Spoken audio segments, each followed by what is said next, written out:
జై శ్రీకృష్ణ. ఆండాల్ తిరువడిగళే శరణం.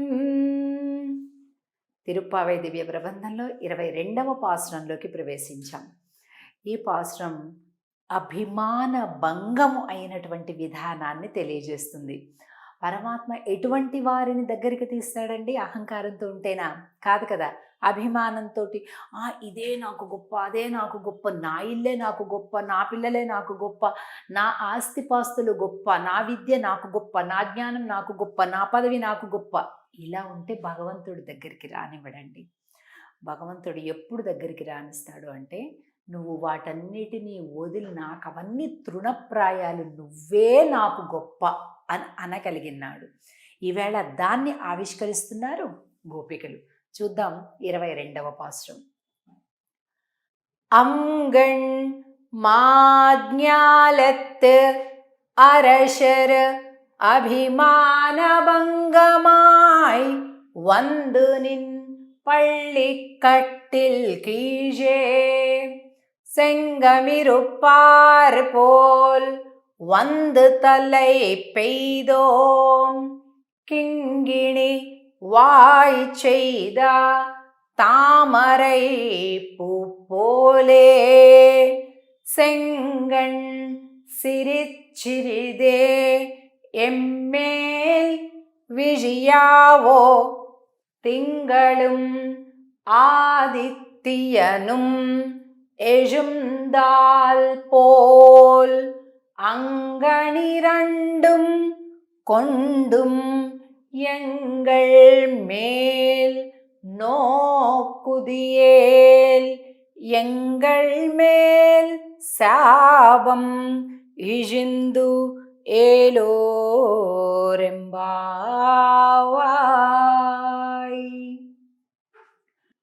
ఈరోజు పాసురానికి ఒక మంచి పేరుంది. కొద్దిగా ధనుర్మాస వ్రతాన్ని ప్రతి సంవత్సరం అనుసరించే వారందరికీ సులభంగా జ్ఞాపకం వస్తుంది. ఏంటండి ఈరోజు పాసురం పేరు? సింహాసన పాసురం. అంటే స్వామిని సింహాసనం పైన ఆసీనుడిగా చేసి స్వామిని కీర్తించేటటువంటి రోజు అన్నమాట. అంటే ఈరోజు రేపు కూడా మారిమలై రెండింటినీ సింహాసన పాసురాలని అనడం జరుగుతుంది.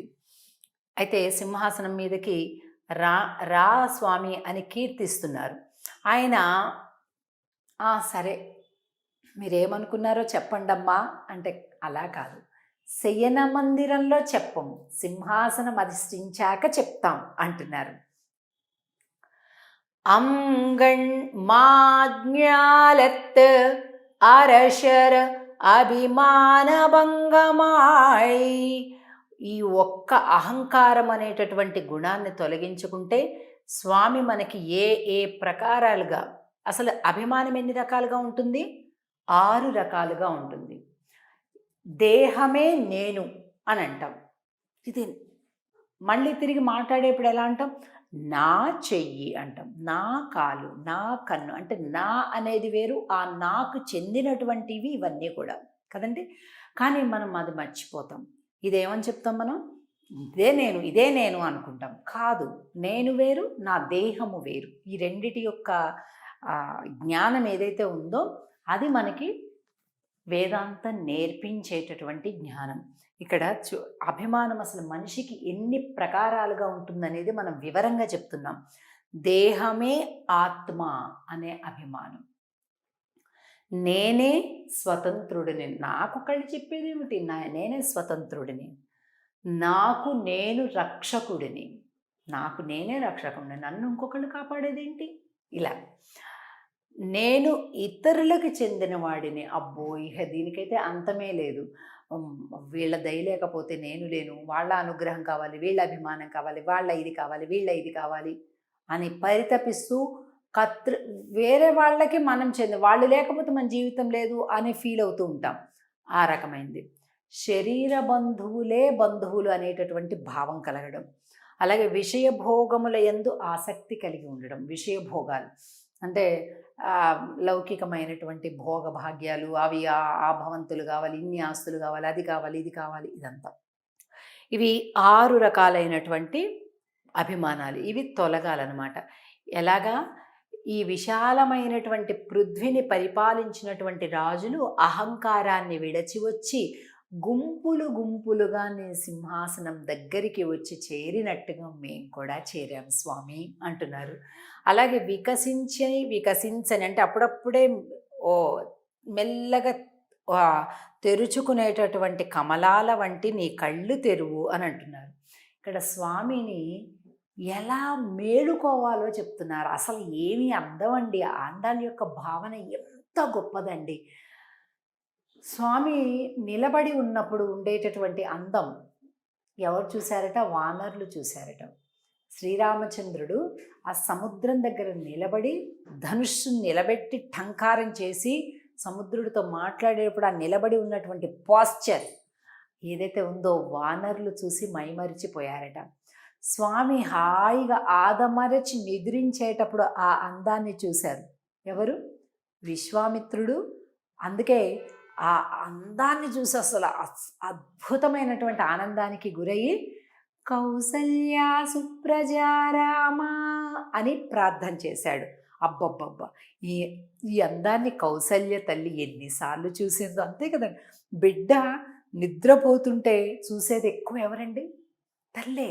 కాబట్టి ఆ కౌసల్య యొక్క అదృష్టాన్ని కీర్తించాడు విశ్వామిత్రుడు ఆ శ్లోకంతో.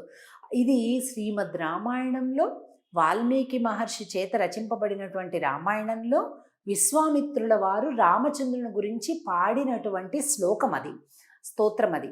దాన్నే మనం ఇవాళకి వెంకటేశ్వర స్వామికి కావచ్చు, నరసింహస్వామికి కావచ్చు, అనేక భగవత్ స్వరూపాల యొక్క మేలుకొలుపులలో మొట్టమొదట కౌసల్య సుప్రజా రామ అని అంటూనే ప్రారంభించి అనేక స్తోత్రాల్ని మనం చూస్తుంటాం. కాబట్టి ఇలాగా శ్రీకృష్ణ పరమాత్మ ఇలా పడుకుని ఉంటే ఆవిడ చెప్తుంది ఎలా మేలుకోవాలో. చిరిదే ఎమ్మేలు విజయం, ఒక్కసారిగా తెరవకు నాయనా, చిన్నగా తెరు అంటూ తెరిచే విధానాన్ని, ఈ మువ్వలు ఉంటాయి చూసారా, మనం భరతనాట్యం కూచిపూడి చేసేటప్పుడు కాళ్ళకి పెట్టుకుంటారు, ఈ మువ్వల్ని ఉదాహరణగా చెప్తుంది.